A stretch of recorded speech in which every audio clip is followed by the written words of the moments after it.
un petit moment de douceur donc dans cet environnement de crise. Je pense qu'il ne faut pas négliger ce qu'on a vécu, même si on l'a vécu pas forcément tous directement. Je vois parmi nous aussi des professionnels de santé, je vois des médecins, je vois des pharmaciens. On a touché quand même de très près ce qu'est une pandémie majeure. Nous avons été le 3e département touché, en décès, en hospitalisation. Et effectivement, nous allons encore en payer le prix pendant assez longtemps, du point de vue à la fois des retards médicaux, du point de vue de la santé mentale. Je reviendrai sur le sujet parce qu'elle est très importante. Et si vous voulez, quand on est député face à cette crise, c'est à peu près inédit, il faut globalement s'inventer un rôle. Hein. Et le rôle principal qu'on a eu, avec notamment en liaison avec les directeurs d'établissements hospitaliers, des EHPAD et autres, c'est de voir où étaient les vulnérabilités, où étaient les fragilités du système public et comment faire remonter les informations. Donc concrètement, c'est des points toutes les semaines avec, ou tous les 15 jours suivant la densité des actualités avec les EHPAD, avec certains établissements qui accueillent du public et des handicapés, des remontées en temps réel de ce que sont effectivement les difficultés d'approvisionnement, les questions qui remontent sur les protocoles sanitaires concernant effectivement telle opération, tel environnement, telle profession, et finalement aussi le lien entre tout cela et le fait qu'on a vécu pratiquement tous les 2 ou 3 mois des grandes discussions sur renouvelons-nous ou pas l'état d'urgence sanitaire, avec quelle dureté, avec quelle difficulté. Et ce qu'il faut se dire peut-être, c'est que pendant ces 2 ans, on a pratiquement consacré la moitié de l'activité législative et de contrôle à la gestion de la crise. Donc que font-on pendant la crise? Eh bien, finalement, les travaux ne s'arrêtent pas, mais la crise est extrêmement présente. Et de ce point de vue aussi, je pense qu'il faut avoir dans l'idée que tout de suite, on nous demande quelles conséquences vous tirez de la crise. Finalement, on est encore sur le vélo qu'on nous demande d'analyser les conséquences de la course qu'on vient de faire. Et là, juste pour vous dire quelques messages très clés, 2 ou 3 très grosses conséquences. La première, effectivement, c'est la révélation, quelque part, de la mise sous tension trop forte des personnels hospitaliers. C'était très clair. Une des conséquences qui a été énorme et massive, même si elle est aujourd'hui considérée comme étant, je dirais, toujours insuffisante, c'est 9 milliards d'euros par an de plus sur la simple rémunération des personnels de santé, ce qu'on appelle le Ségur de la santé. Juste pour vous donner une idée, c'est de 300 à 600 euros de plus pour les infirmières, 250 à 400 pour les aides-soignantes, jusqu'à plusieurs milliers d'euros pour les médecins. C'est quand même beaucoup d'argent, enfin, il ne faut pas se le nier. Mais c'était absolument indispensable. C'est un rattrapage. Deuxième élément quand même qui nous a aussi pas mal occupé, c'est les conséquences sur la question des EHPAD. Et là, une promesse de 2017 s'est vraiment concrétisée sur le plan du principe en 2020-2021 en pleine crise. C'est la question de l'autonomie et du fait de repenser assez fondamentalement nos EHPAD, y compris dans le lien avec la ville.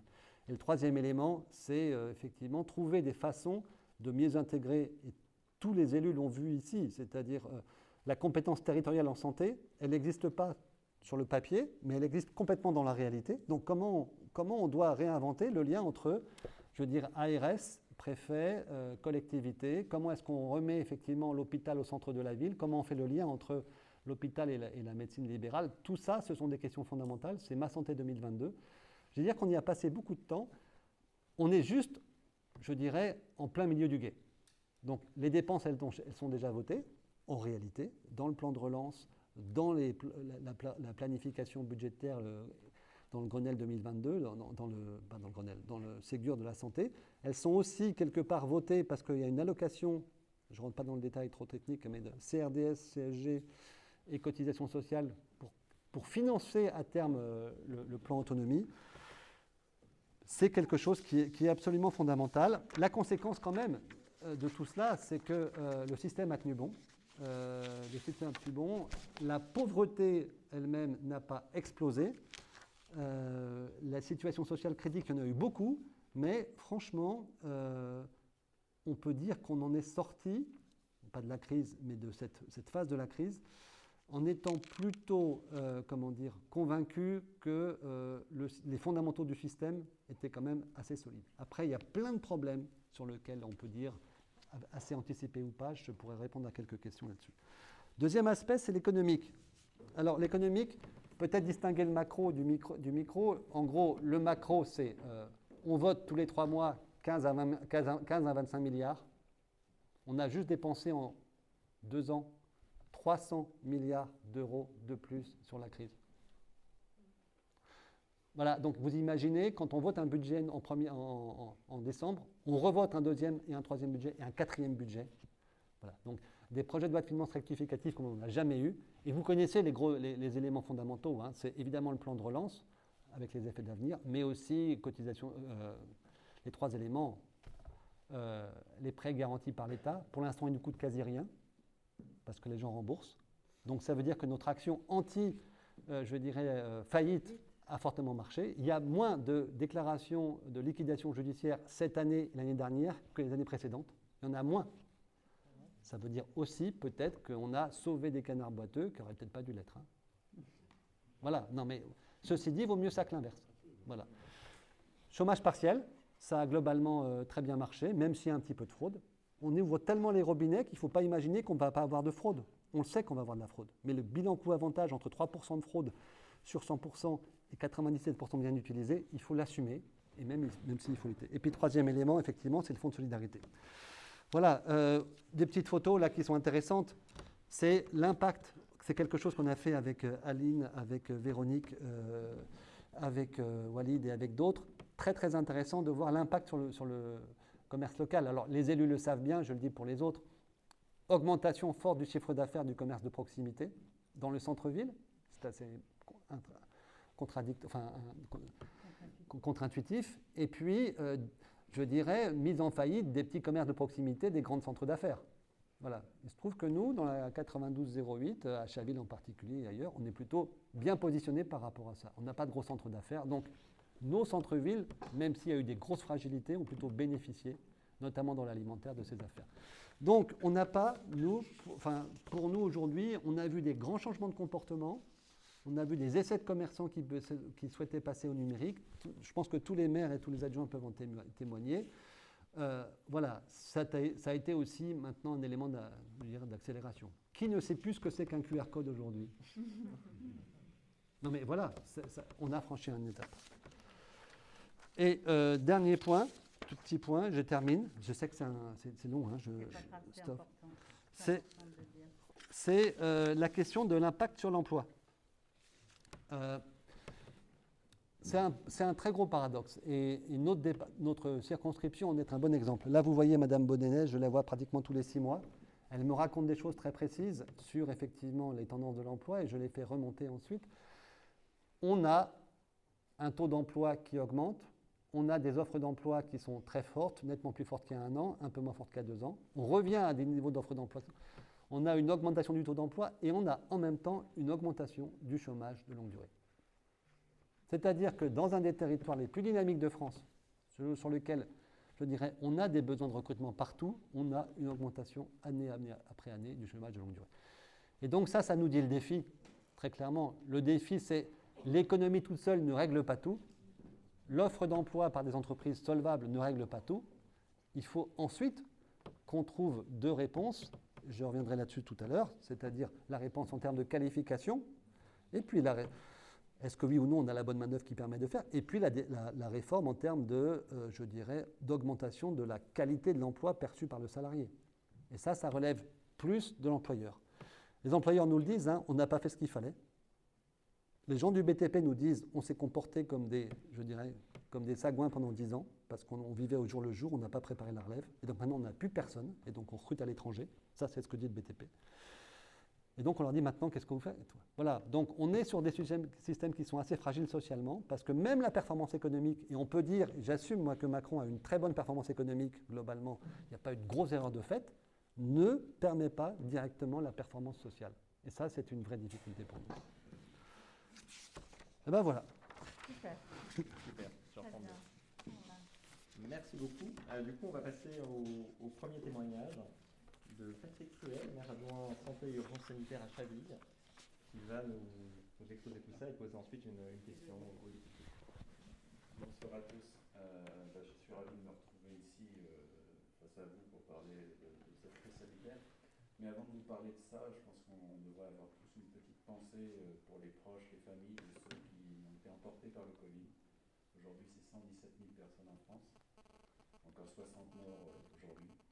Donc voilà, je voulais commencer par ça. crise, elle nous a cueillis, en fait. Hein. On était surpris, on a eu même un gros moment de sidération lors de la première, du premier confinement, voilà, confinement.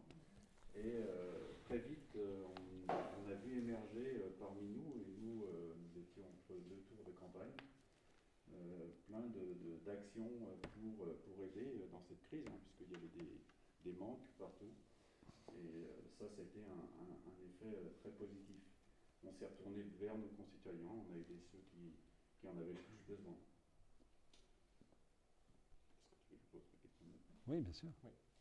Bien, mais je pense qu'on a avancé dans la crise, on va en tirer des bilans, mais moi je voudrais qu'on se projette dans l'avenir, et notamment sur justement la santé et les territoires locaux.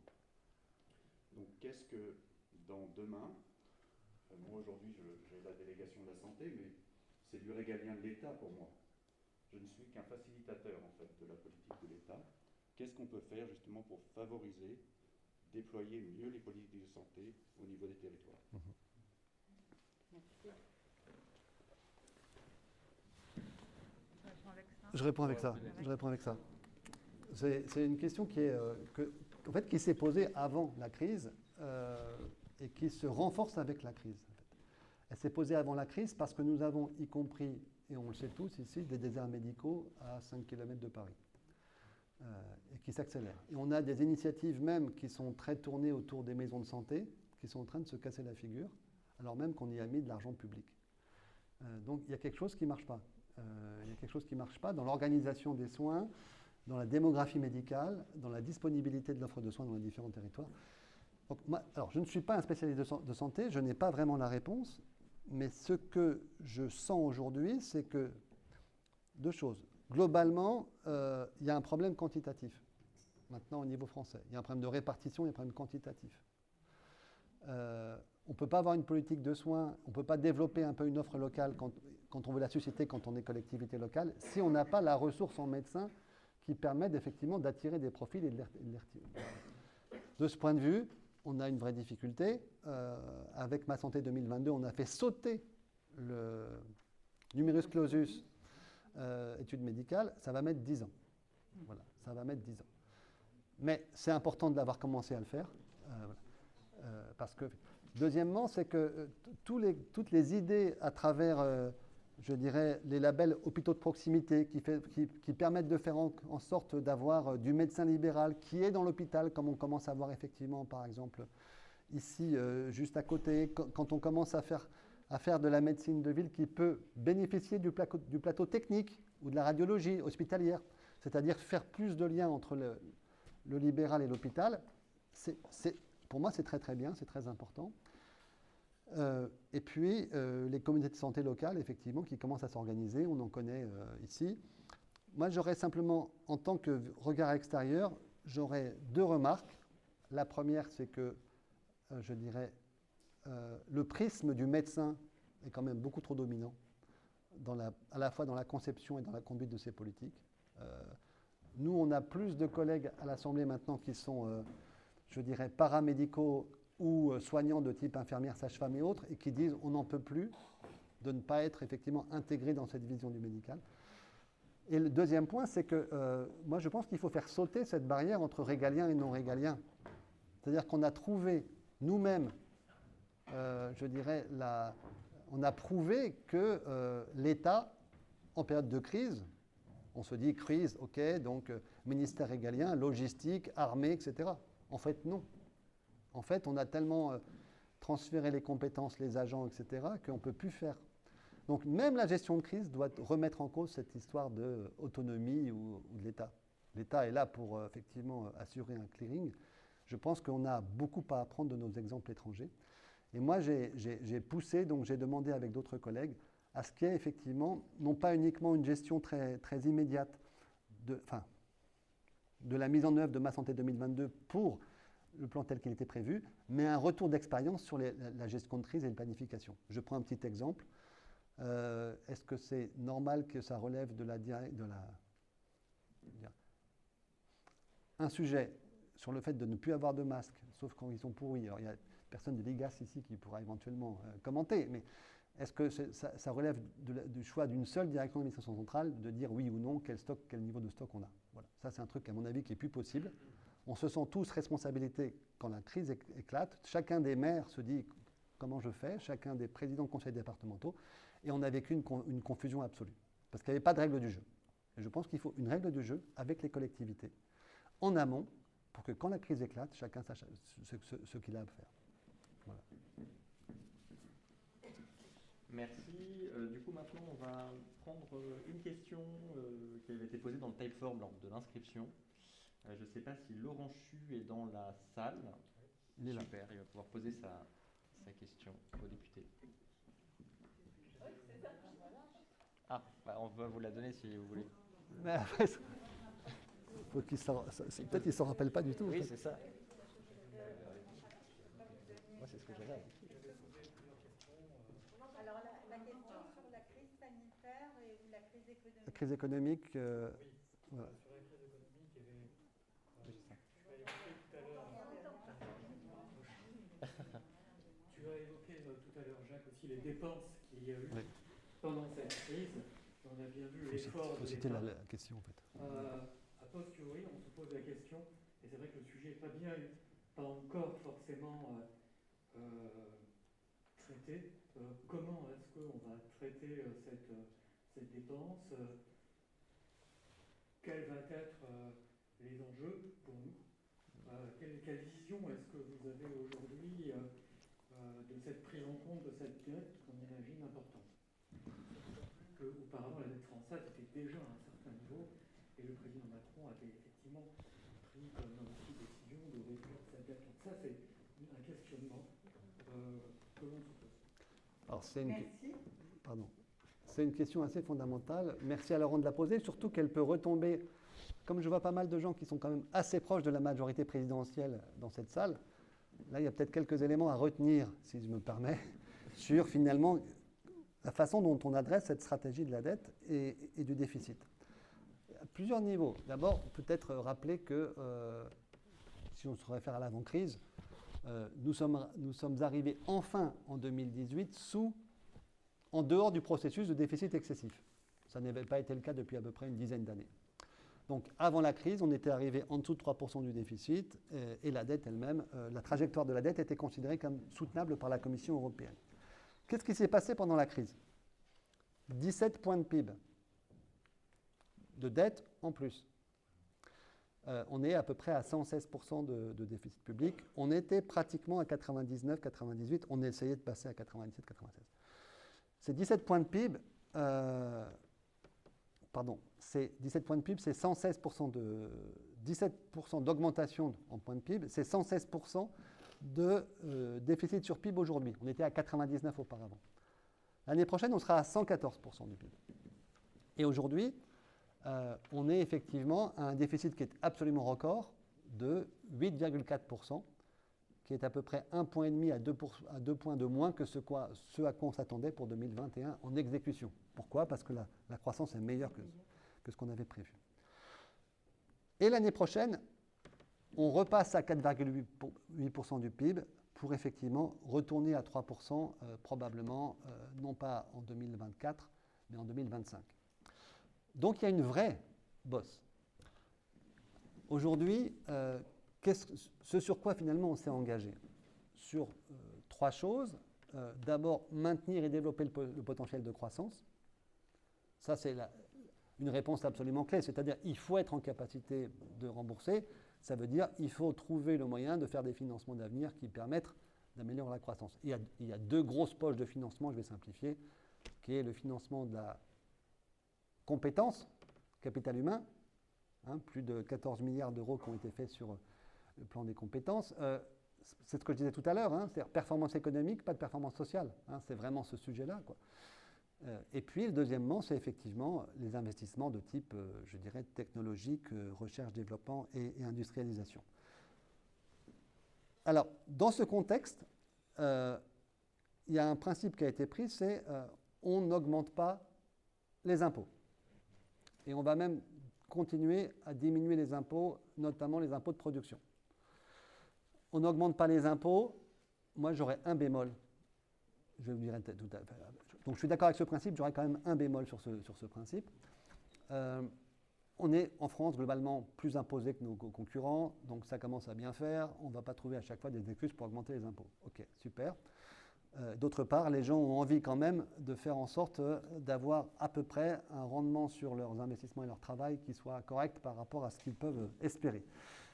Donc, ça veut dire globalement que aujourd'hui, le niveau des impôts qui a quand même assez nettement baissé, on pourrait donner des chiffres en l'espace de 3 ans, ce niveau de la baisse n'est pas remis en cause. Et même, effectivement, la taxe d'habitation avec le dernier tiers qui va être supprimé l'année prochaine n'est pas remise en cause.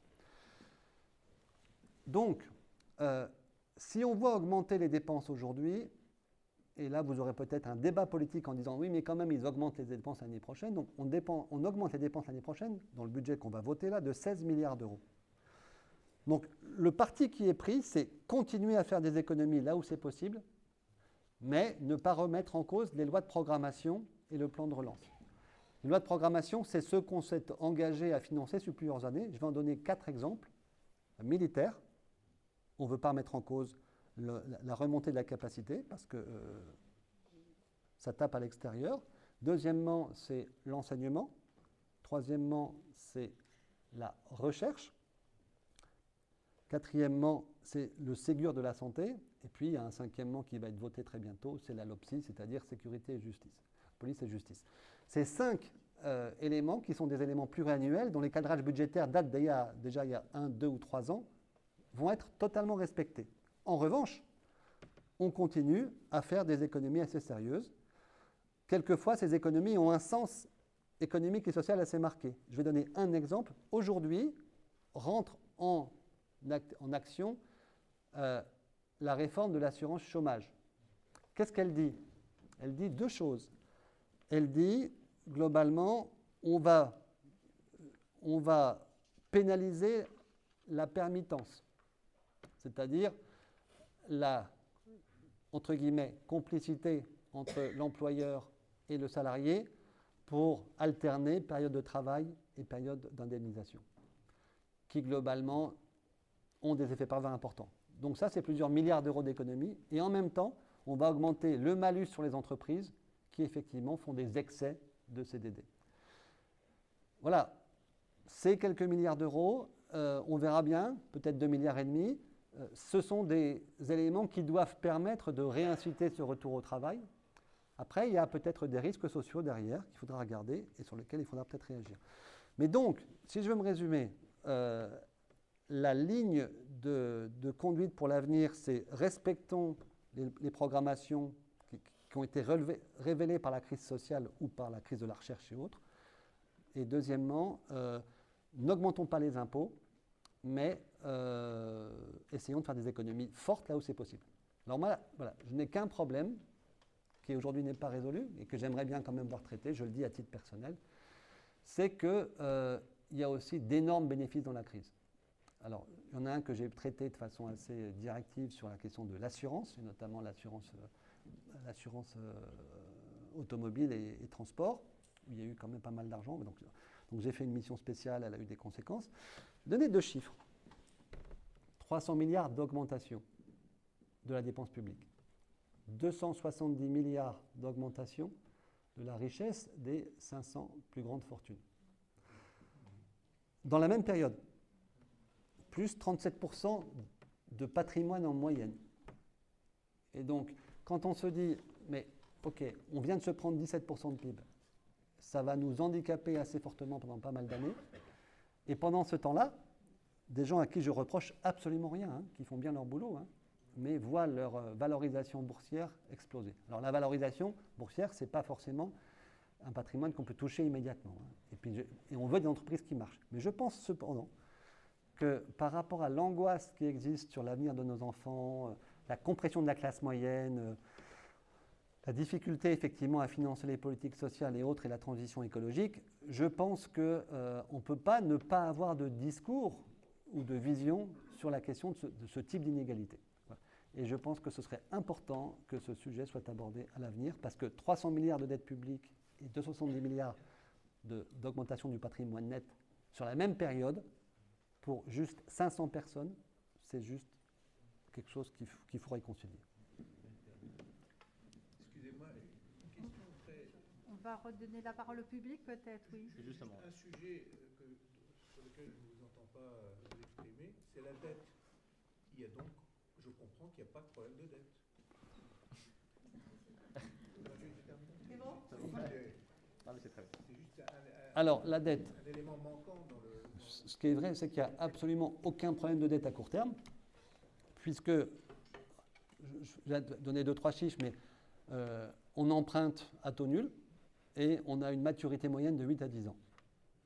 Donc, ça veut dire que globalement, même s'il y a une remontée des taux, ça va faire un peu mal, mais on a quand même un coussin d'amortissement qui est très fort. Ce qui est vrai, c'est que cette stratégie d'endettement que nous vivons tous, pas tous, hein, les Allemands ont quand même bien désendettés, même s'ils ont des déficits d'infrastructure, hein, donc on le sait, mais elle devient extrêmement dangereuse s'il y a une remontée très forte des taux. Voilà. Extrêmement dangereuse, et on ne sera pas les seuls d'ailleurs à être dans la panade, mais la majorité de la zone euro le sera. Donc c'est vrai qu'on a intérêt quelque part à bénéficier de cet environnement dans lequel les taux sont extrêmement faibles pour vraiment faire les ajustements, les économies et se mettre en situation de croissance. Voilà. On n'est pas pour la décroissance, non. On est pour la croissance. Alors, il y a peut-être d'autres Oui, questions. tu as Voilà. dit sur la même période une augmentation de la valeur boursière. Il faut être précis sur la période parce que si on compte le patrimoine à partir de début 2020, il y a eu une chute boursière de 30% aussi. Hein, donc ça dépend comment on voit. Est-ce qu'on peut être Alors, en fait, d'accord. En fait, je ne parle pas effectivement de. Je parle. Alors, les chiffres très concrètement, c'est deux choses les chiffres. Alors, pour la dette publique, et l'endettement, c'est la comptabilité publique. Pour pour la patrimoine privé, c'est l'enquête annuelle à mi-année de Challenge, qui est l'enquête de référence sur les patrimoines. Et donc, il ne parle pas de valorisation boursière, il parle du patrimoine de monsieur et de madame, un tel. Voilà. Et donc, c'est de mi-année à mi-année, de mi-2020, mi-2021. Après, moi, Challenge, je ne contrôle pas. Hein, donc, mais ça donne quand même une bonne idée. Ça donne une bonne idée. Ce sera le challenge peut-être du prochain mandat, la redistribution. Ouais. Oui, peut-être. Est-ce qu'il y a d'autres questions peut-être? Là-bas, Nakashi.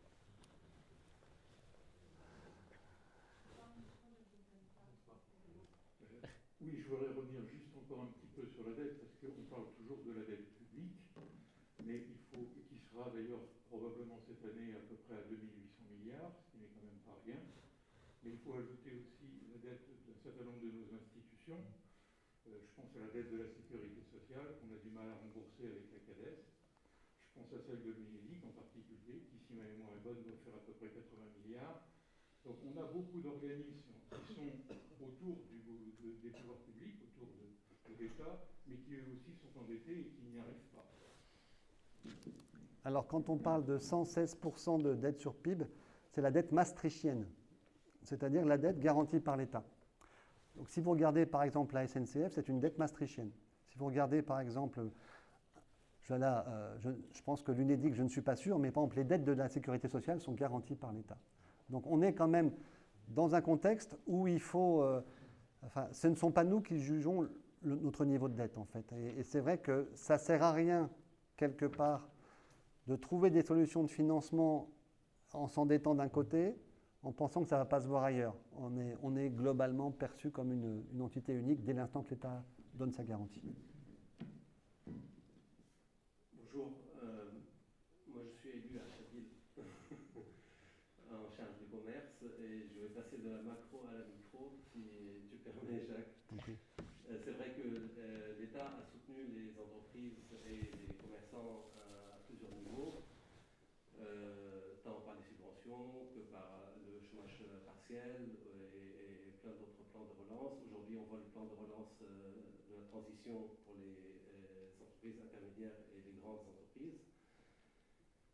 Des questions qui se posent au niveau des petites entreprises et des petits commerces qui ont bénéficié de l'exonération, enfin du report des charges sociales plutôt, qui vivent aujourd'hui un peu qui craignent une épée de Damoclès qui leur tombe sur la tête et qu'un jour quelqu'un se réveille et leur demande de tout rembourser. Est-ce qu'il y a quelque chose de prévu? On a entendu parler d'une possible exonération, d'un étalage selon le PGE ou autre sur plusieurs années. Qu'en est-il et est-ce que tu peux nous éclairer? Alors, dans le détail, non, mais sur le principe, oui. Bonjour, Madame la maire. Très discret, j'aurais pas dû le dire, pardon. Vous êtes bienvenue. On a un principe, maintenant, c'est le sur-mesure. C'est-à-dire, on arrête le quoi qu'il en coûte généralisé. D'ailleurs, on l'arrête ce mois-ci, en fait, en réalité. Ça ne veut pas dire qu'on l'arrête partout et tout le temps. Si je prends l'exemple, effectivement, de ce que sont... par exemple, le PGE, lui, il a été étendu dans sa durée de remboursement pour tout le monde. Ça, il n'y a pas de sujet.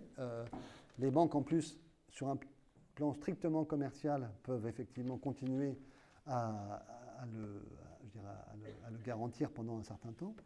En revanche, du côté des allègements, des retards et des allègements, il y aura un mélange de décisions entre DGFiP, URSSAF et Banque de France qui va regarder au coup par coup la capacité de l'entreprise.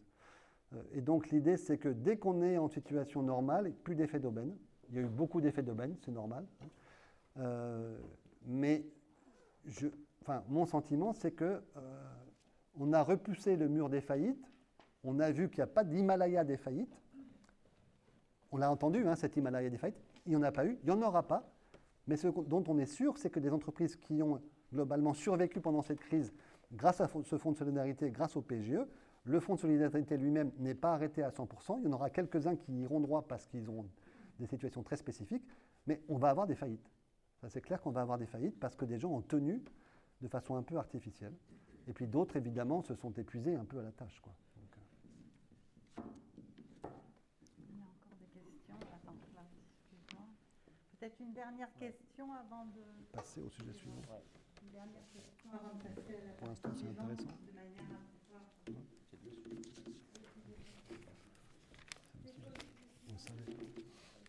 Le sujet suivant, c'est sur l'environnement. En fait, moi, c'est une question politique. Moi, ce que je vais vous dire, c'est que je trouve que le gouvernement, le président de la République, les ministres, les députés de la majorité ont bien travaillé depuis 4 ans. Ils ont fait beaucoup de choses. Il y a des documents qui l'attestent et puis on sait exactement. La seule chose, et la grande difficulté qu'on a aujourd'hui, c'est que vous avez fait énormément de choses. Dans le détail, c'est vraiment bien parce que c'est dans le détail que les choses se passent. C'est pas on est dans l'eau lyrique, c'est dans le détail. Mais vous êtes en face d'opposants de droite, d'extrême droite, de droite extrême, machin, qui nagent dans la démagogie la plus infecte, jusqu'au Sénat. Vous êtes en face de gens de gauche, de tout ce que vous voulez, dont on ne sait pas très bien où ils vont, et ils ont au moins un point commun, c'est qu'ils veulent détruire le pouvoir majoritaire présidentiel. Probable. Et c'est d'ailleurs réuni la droite et la gauche, qui est quand même assez extrêmement énervant. Et donc ce que je voulais vous dire, c'est que moi j'ai le sentiment qu'il ne faut pas trop aller dans le détail maintenant. Il va falloir trouver des bonnes idées bien fortes. Et il va falloir rentrer dedans, si je puis employer cette expression un peu militaire, parce que moi, en tant que militant République en marche, je commence à en avoir marre. D'être toujours dans les positions où on est obligé de s'expliquer de ceci, de cela. La crise sanitaire, on l'a bien résolue à la fin.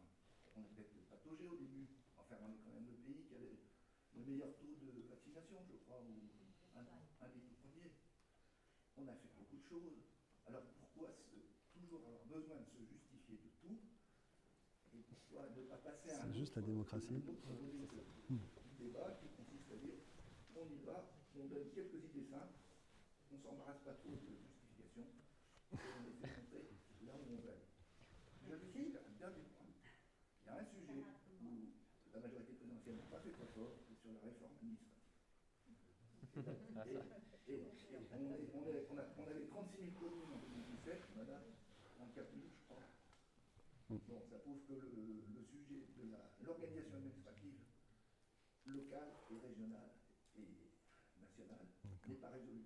Mais ça, je peux vous dire que si si on met la même énergie qui a été mise sur certains sujets entre 2017 et 2022, c'est un sujet qui peut faire une grande utilité, des économies sans doute, et en tout cas servir de référence à une volonté réformatrice. Merci. Une toute petite remarque simplement, juste en transition. Ce n'est pas une réunion de campagne, donc je ne vais pas asséner des slogans simplificateurs et unificateurs pour... Non, je veux dire, je me permets simplement de dire que c'est simplement une restitution c'est un bilan en fait, dans lequel naturellement les personnes sont venues. D'ailleurs, je serais venu moi avec quelques questions précises sur lesquelles j'attends une réponse précise. Donc j'essaye de donner le maximum de précision parce que c'est ça aussi qui fait quelque part la confiance et la compréhension de ce qui s'est passé et de ce qu'on est en train de faire. Donc je crois que vous avez raison, on ne convainc pas en étant très compliqué, on convainc en étant convaincant. Mais la campagne, ce n'est pas tout à fait pour maintenant.